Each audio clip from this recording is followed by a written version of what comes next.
I am so happy to be introducing you to Dr. Karen Janes today of Natural Healing Energy for so many reasons. But first of all, let me tell you a little bit about Karen. So Karen began her professional life with a desire to understand people better, and this set her on a path to become a clinical psychologist. And during that intense training, she discovered Reiki and energy healing. And her business, Natural Healing Energy, was born in London in 2005, allowing her to bring a wide range of skills together to create individual and evolving package of classes and treatments, offering something different to those seeking more from their life and their health. And I had to read that to make sure that I got it right. But the reasons I'm so excited to have Karen here. One, I've known Karen from the time that she arrived in Salisbury, where I live. And over the years, I have not only led on her couch, so I have experienced her services, but also she is a really good friend of mine. So I'm super excited, Karen, and thank you so much for joining me today.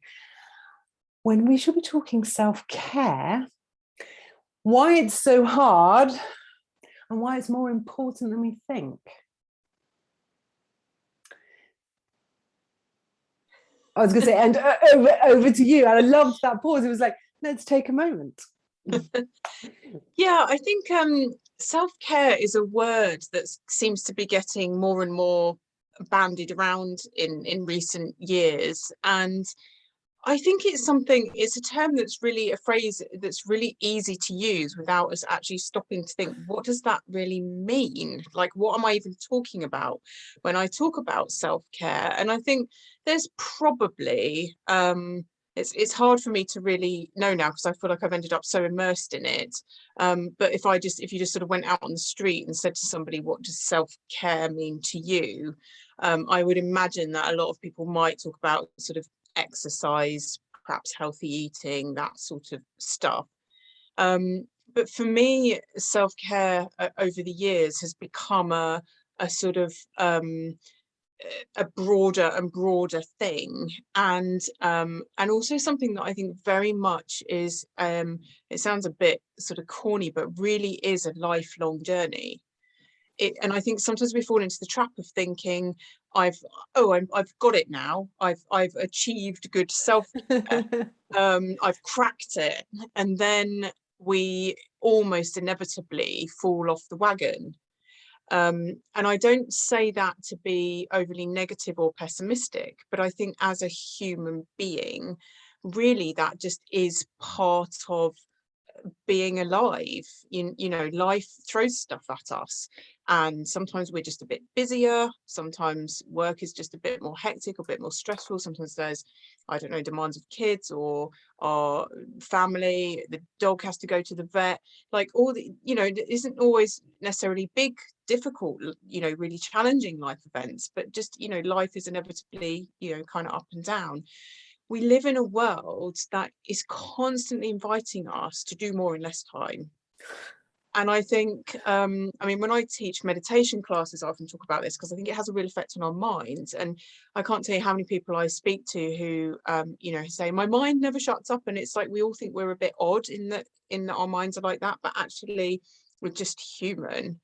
And we, like, all of this is sort of, you know, the better we can understand ourselves, then I think the better we can look after ourselves. So I don't think self-care is something you just sort of get to and have done and achieved. It's something which we'll always have to work on, and also I suppose what we need in terms of our self-care will also change at different times in our life, and some of that would just be aging. You know, we might need slightly different things. Some of it might be other life events or circumstances. You know, if you even if you just have a cold, you know, really common, you know, most people who get a cold don't even think about it being like a really worrying thing. It's just a sort of slightly annoying, irritating thing that, you know, you might even, you know, depending on what work you do, you might even just carry on working. You don't, you know, you might not even consider taking any time off. But when we have something like a cold, that is our body communicating that it's under a bit more stress than normal. Now, I think we can sort of put too much pressure on ourselves to, you know, I'm supposed to look after myself so well that I'll never catch cold. But again, there's a reality that a cold is a virus. And if we're exposed to enough of it, the chances are we will get it. And we can't always control that. because Yeah. you know, and I suppose you know, we're talking hopefully coming out the back end of the pandemic, you know, which I think has made many people re-examine self-care and what it means to them, perhaps more than they ever had before. So, you know, we're now being confronted with, you know, a different kind of virus that's obviously had a much bigger impact on our lives, and had an impact on just about everybody's lives in the way that most other things, certainly in the lifetime of people who are currently alive, we just haven't experienced. It's, you know, and I think it's sometimes, you know, none of us are superhuman, and we can all do, we will all at times do a better or worse job of looking after ourselves. And I think it's something, if we can see it more as something that is just, you know, it's a little bit like, I don't know, how you are with cleaning the house. It's really not one of my favorite things. And I seem to get stuck in this sort of idea of like, well, I've cleaned the house now, and then how come it's dirty again? You know, like almost like I've done it once, that should be it. But I think we approach our own sort of self-care a bit like that. Well, I've done that, but actually we need to keep doing it every day. And one of my kind of one of my main healing teachers, China Honey, she always says that human beings are high maintenance you know, species. As a species, we're high maintenance. Yeah. You know, my dogs eat twice a day, they have a walk. That's mostly pretty much, they need a water bowl hanging around, like, you know, they don't need a lot more than that. And you know, but we're like, we have to be, you know, brush our teeth, and we have to get a certain number of hours sleep, and we have to keep eating through the day and drinking through the day, and there's all these things we have to do. And probably the lifestyle that many of us now live in also means there are some things I think that we probably need to pay more attention to. You know, when we were out, I don't know, in the fields growing our own food or whatever, we probably didn't really have to think about going to the gym or getting exercise. No. But if you have a job where you're sat at a Zoom screen for or a desk for, you know, most of the day, you may need to sort of make some time in your day to move your body. You know, our bodies do better when they move. So I think there's it, to a degree, I suppose there's lots about self-care that's very individual and personal to each, you know, each of us. But also there are things which, broadly speaking, we all need to at least ideally give some attention to. I was writing some things down there because I'm always fascinated listening to you, and I've heard you speak many, many times. But what came up, and you said it at the beginning, actually, it's about knowing yourself and understanding yourself. Because I think, and you mentioned that word broader, and I think self-care for me definitely has its, and there's so many things you could do, and we all need to be taking more care of ourselves, yet the world that we live in doesn't match that. And so it is about understanding yourself. And I think so often we get, you know, there's so much we've got to do, so we don't do anything. So, but you've really explained well why it's so important, because you've talked about it being busy. You've talked about how we're in front of screens, social media, we're being bombarded. If there was one thing you could get someone to do, and I'm smiling because there is one thing that you really got me to do, is there something that people could do so they can start small and start to feel better?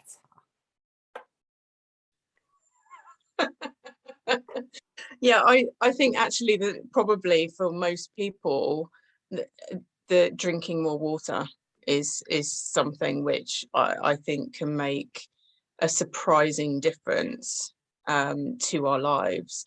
And I think it's, you know, it's something that's really easy to do.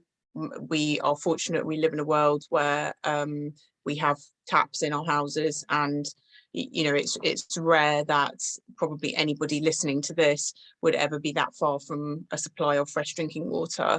And I think, you know, water's such a good example, because we can't drink 2 litres of water one day and then go, oh, that's it, I don't need to think about water for another week, you know, or a month, or you know, we stay well hydrated if we drink little and often through the day. Our bodies you know, will better use the water we put in. If you drink a whole load of water in one go, most of it is just gonna, you know, go straight through.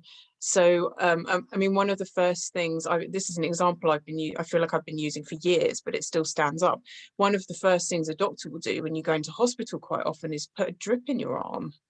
Because you're dehydrated. Yeah, because, well, it's not even so, well, I mean, you might be, but because they know that anything else they do will work more efficiently if you're well hydrated. I see. Yeah, and I think you know, a lot of people suffer from a sort of afternoon slump, and that is often the time when we reach for the, you know, the more stimulating things like coffee, tea, chocolate, sugar, those sorts. And I'm not saying that any of those things are, you know, you shouldn't have them, but I would really encourage people to have a glass of water first. Then if you still want the coffee or the whatever, you know, and if you're a big coffee or tea drinker, get yourself a glass of water each time you make yourself a hot drink, because some of the problem with caffeinated drinks is they're mostly quite diuretic. So although you're consuming liquid when you drink them, your body is encouraged to sort of get rid of those, and also obviously lots of caffeine puts stress on our adrenal glands and our nervous system and kind of uses up energy. So although we get that burst of, oh, I feel more alert now, we then tend to get a crash. And sugar is the same. And again, I'm really absolutely not demonizing sugar or caffeine, I think, but it's, with all things, it's about balance. Finding a good balance. I mean, enjoy a couple of really nice cups of coffee a day, enjoy your favorite chocolate bar, but have your fruit and vegetables as well, drink water as well. Because what you're talking about there is balance, and I think we're almost in a world now, I don't know how anyone else feels, but I feel like we're in this world where you have to have health and well-being and you have to have a balance, and in some respects you go off on this, right, so I have to join the gym. I'm not saying that gyms aren't a great place, or I have to go and do this and I have to do that, and so you push into doing those things, but you haven't almost changed your mindset. So eventually you stop going to the gym. And how many people have got gym memberships they don't use? I think the one thing I love about the water is that when I notice I'm not drinking enough, I notice it quite quickly now, not as quickly as I probably should, but I do notice it, because you don't operate as well. But it's one of the things you can change again and go, oh, I've got out of the habit, I'll get back into it. But it feels like we're so often pushing for health and well-being. And you mentioned at the beginning as well that self-care, it almost feels like it's a word that's now bandied about.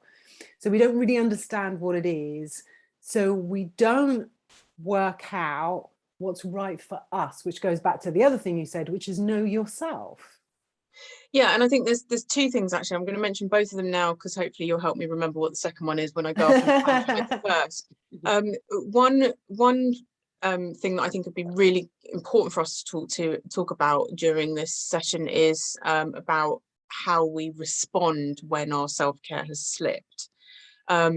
But I also wanted to, just before I go on to that, talk about, because we mentioned about, you know, the title of this talk, or the topic, but self-care being broader than we think. I think there are many different types of self-care. So for example, we would probably all, without much prompting, recognize that getting enough sleep is part of good self-care. And for the most part, for most people with their lifestyle, staying up till 2 or 3 in the morning is probably not going to be a great thing.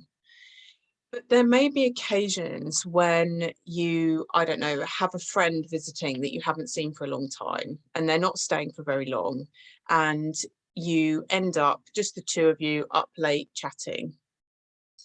Now, you could say that connecting with your friend who you don't get to see very often, and you don't get alone time, just the two of you very often, is a really important part of self-care. And on that occasion, that Okay. trumps getting to bed early. So again, it's about balance. You know, if you did that every night and you have to get up at, you know, a reasonably early time, you're going to start to struggle fairly quickly. But there might be times where actually that's absolutely the right thing to do. And you might be tired the next day and you might not function quite as well. But what you got from spending that really good quality time with your friend was more important on that occasion. And we tend to have, that actually takes me very neatly into the other thing I was going to talk about, because I think we have so many judgments about self-care. So, you know, what we should and shouldn't do. Now, you could take something like, I don't know, eating really rich food, or food that we might think of as bad for us. But again, if occasionally we go out and meet out with some good friends, we go out with our partner, we even just treat ourselves to, I don't know, our favourite takeaway, or because we happen to have the house to ourselves that night, or whatever it is, you know, there might be times when that sort of overindulgence isn't a bad thing. But if we then add to that, I feel really guilty because I ate too much, or I drank too much, or perhaps I, you know, had a cigarette late at night and I've been working really hard to give up smoking, and, you know, but what that sort of judgment about what we have done or haven't done, depending on what it is, does is it sort of, you know, your body is then coping with whatever the extra excesses were or the lack of something is. And then you add in another layer of sort of a more mental kind of pressure, guilt, you know, and really all that serves to do is to make us feel worse, and probably makes us less likely to get back on the self-care wagon, as I like to call it, quickly. Because, oh, well, you know, it's that classic, like, I'm dieting, I opened a packet of biscuits, I ate 3 biscuits, and then I thought, what the hell, I'll just eat the whole packet. And then actually maybe I'll just have a burger, and then I'll eat, you know, and before you know it, 2 weeks have passed and your diet's just completely out the window. Whereas if you can say to yourself, do you know what, I just wanted a few biscuits. Do you think then, hoping not to interrupt your train of thought if there was anything else coming, do you think then that part of self-care, or maybe self-care, is being kind to yourself? I think that's a lot of it, really. I mean, there's another interesting conundrum which probably most people will recognize. So let's take brushing our teeth, really important self-care activity. Now, lots of people probably might not even think about that as a self-care activity, because we've been programmed, most of us have been programmed to do it from such a young age. We don't even really think about it. So, you know, who has ever put brush my teeth on their to-do list? Like, you know, for most of us, maybe if you're going to the dentist, I need to remember to take my toothbrush with me because I want to brush my teeth in the middle of the day before I go to the dentist. But generally, we don't even think about that. We just do it. But we probably have also all had times where, you know, maybe we've been out or something's happened and we've gone to bed late, we've got into bed and you're like, oh, I haven't brushed my teeth. Now, on occasion, that really isn't a problem. You know, one night, you don't brush your teeth. But if not necessarily with brushing your teeth, but if there are other things that you kind of repeatedly, like, I can't be bothered, you know, sometimes we do have to push ourselves a little bit to do the thing, whatever that self-care thing is. But often what happens, I think, is the more we do it, like, sometimes it can feel a bit artificial to start with, and a bit like we are having to really push ourselves to do it. And I mean, exercise is a really good example of that, because we haven't been exercising for a while. Those first few times getting out can feel quite hard work. Oh, I don't want to do it, or it's, you know, it's dark, it's cold, I just want to, now I'm tired, I've been at work all day, whatever it is. So we often have to push ourselves a bit more. But the more we can create a habit with something, so I mean, drinking water is a really good example. And what I was saying about, you know, pair your glass of water with your cup of coffee or whatever, the more we can keep pushing a bit until we can create a habit. just makes it a little bit easier. And sometimes we do need to just, you know, it's almost like there's an inner part of us sometimes that fights like, I can't be bothered, I don't want to do that, I can't be bothered to, you know, cook a dinner from scratch, I'm going to just order takeaway again, which again, you know, It's a vicious occasional cycle, nothing. isn't it? Yeah, Yeah. yeah. And then it gets harder. And I mean, it's actually one of the things, if I can bring this in here, as you know, a big part of my practice is Reiki. So doing Reiki with other people, but also very much teaching people to do Reiki themselves. And one of the things that I really love about it is that something like Reiki is very much like drinking water. It's a really simple, easy, you can literally just put your hands on your body and do some Reiki on yourself, and it's kind of instantly available. And you can also do it in a way that nobody else who was near you would necessarily know you were doing it. And I think a lot of these little things, and Reiki I think works so well for this, is if you take one step towards looking after yourself, whatever that one step is, it then is just a tiny bit easier to do something else, and then to do something else. You know, a lot of people will say when they do more exercise, they then find themselves wanting to eat a bit better. And it's not, you know, I mean, a lot of nutritionists I've heard talk over the years will talk about the 80-20 rule with food. So our bodies can cope with sort of 20% crap, if you like. Yeah. Not so good. Yeah. if we're giving them 80% roughly of good nutritious food. And so it's not about, I'm really passionate about not denying ourselves or not trying to be too extreme, because generally that awakens our inner toddler that wants to just go, it's not fair, I want to, you know, Well, it's I not want that. sustainable either, is it? You're almost setting yourself up to fail. I wrote down a word a minute ago when you were talking, and I'm not quite sure how to bring it in the right way, but it's about taking responsibility. And the reason I say that is that I know that I'm not the best person at self-care. And I know at times that I go, yes, I'm meditating, I'm journaling, yes, I drank a bit of water. And it becomes, you know, I'm doing it so I can just say that I have done it. And then it's that sort of, I'm not feeling very well, or, you know, no, I haven't got any time to myself. Everyone, you know, the family's pulling, I mean, you know, my family's, you know, they're all pulling me left, right, and center, and, you know, and quite recently, actually, I just went, do you know what? Enough. I have to take responsibility for this, and I have to say no. So when I was asked to do something, I said, I'm really sorry, I would love to do that, but I'm going out tonight and I need to do X, Y, and Z. And I feel like we need to take responsibility. And the reason I'm saying it really carefully, I guess, is because, well, I'm not really sure. I feel a bit uncomfortable saying you need to take responsibility for your self-care, but at the heart of it, we do need to take responsibility. And that, if you link that to what I said a moment ago, you know, self-care is just being kind to yourself so that you can live your best life, so you can be all that you want to be for those around you. So I think we do need to take some responsibility, but you've talked about little steps. There's so many things you've mentioned today, and it is about little steps. And if you do one thing, it makes it easier to do another thing. And so, yeah, I want to say take responsibility for your self-care, but hopefully you've given people ways of doing that and taking those first baby steps. Yeah, I think it's about recognizing that it's not an easy thing. And many people are far better at helping other people look after themselves, or actually looking after other people, than they are themselves. And I think we live in a culture that doesn't encourage us to be kind to ourselves, to take time for ourselves, to feel able to say no to something. But I think the first step with that kind of thing is just recognizing, yeah, that is something I find difficult, but I'm going to keep, it's almost like a constantly renewed commitment. And it doesn't matter if, you know, I mean, you said you described yourself as someone who isn't great at self-care.